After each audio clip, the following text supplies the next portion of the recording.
Buenas tardes, mi nombre es Julio Pérez. Le venimos a hablar sobre generación de energía y mi equipo está conformado por Ernesto Linares, Luis Valenzuela, Luigi Guillén y mi persona Julio Pérez. La energía eléctrica es una fuente de energía renovable y no renovable que se obtiene mediante el movimiento de las cargas eléctricas de electrones positivos y negativos que se producen en el interior de materiales conductores, por ejemplo, cables metálicos como el cobre. Dentro de la energía eléctrica hay dos orígenes de ella, el origen de las fuentes renovables y de las fuentes no renovables. Entre las fuentes renovables tenemos el agua en las centrales hidroeléctricas, el sol en las centrales solares y el viento en las centrales eólicas. Y ahora los dejo con mi compañera Armelis Linares. Yo les estaré hablando de lo que mi compañero anteriormente les mencionó, lo que son las fuentes renovables.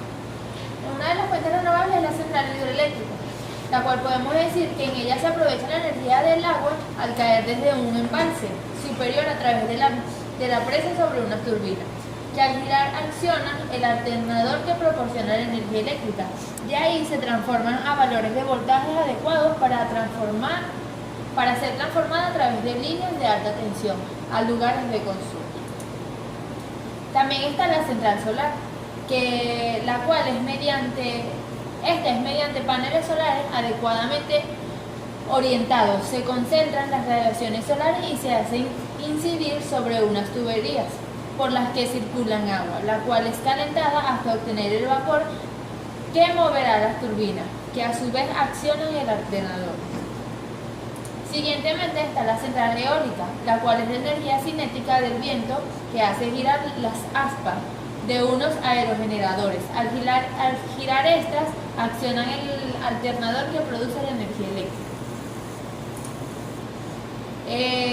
Siguientemente están las fuentes no renovables, las cuales vienen siendo la central térmica, que dentro de ellas está el carbón y el gas, y la central nuclear, que está el uranio y el plutonio. A continuación los dejo con mi compañero.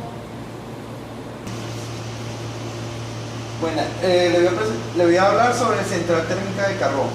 Mediante la combustión de carbón se libera calor que se utiliza para calentar el agua y generar vapor a elevadas temperaturas. Este vapor se utiliza para mover turbinas y está el alternador que genera corriente eléctrica. El central nuclear. En estas centrales se bombardean con partículas un material como uranio y plutonio. Es un proceso controlado en el que se libera una gran cantidad de energía que se utiliza para calentar agua que moverá las turbinas y los alternadores. Generación a pequeña escala. Un grupo de electrógeno es comúnmente utilizado cuando hay déficit en la generación de la energía de algún lugar o cuando hay corte en el suministro eléctrico y es necesario mantener la actividad. A continuación, mi amigo le va a presentar lo otro, Luis. Buenas noches, mi nombre es Luigi Guillén. Te voy a hablar sobre la pila voltaica. Esta energía resulta accesible mediante los terminales que tiene la pila, llamados polos, electrodos o bornes. Uno de ellos es el polo negativo o cátodo y otro el polo positivo o ánodo. También tenemos la pila de combustible.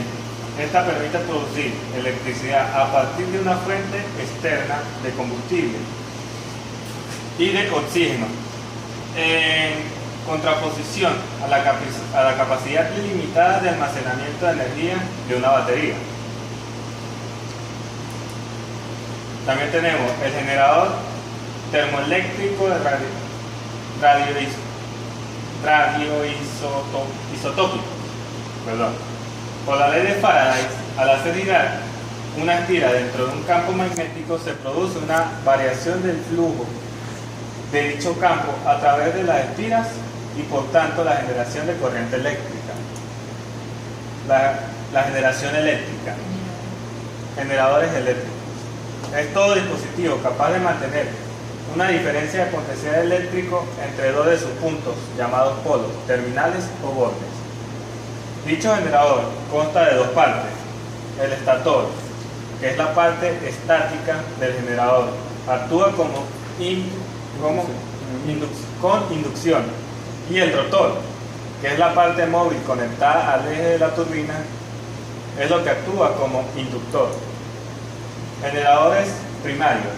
Estos generadores se caracterizan por convertir en energía eléctrica la energía que proviene de otra naturaleza, una batería o pila eléctrica, y el generador secundario. Estos se diferencian de los primeros por entregar una parte de la energía recibida previamente. Los generadores eléctricos se diferencian según el tipo de corriente que producen, así como nos encontramos con dos grandes grupos de máquinas eléctricas rotativas: los alternadores y los dínamos. Los alternadores son que estos generan electricidad en corriente alterna. El elemento inductor es el rotor y el inducido es el estator. Un ejemplo son los generadores de las centrales eléctricas, los cuales transforman la energía mecánica en electricidad alterna. Los dínamos también tenemos que generan electricidad en corriente continua. El elemento inductor es el estator y el inducido es el rotor. Un ejemplo son los encontrados en la luz de que tienen una bicicleta, los cuales funcionan a través de los pedales. Muchas gracias, esa fue toda nuestra exposición.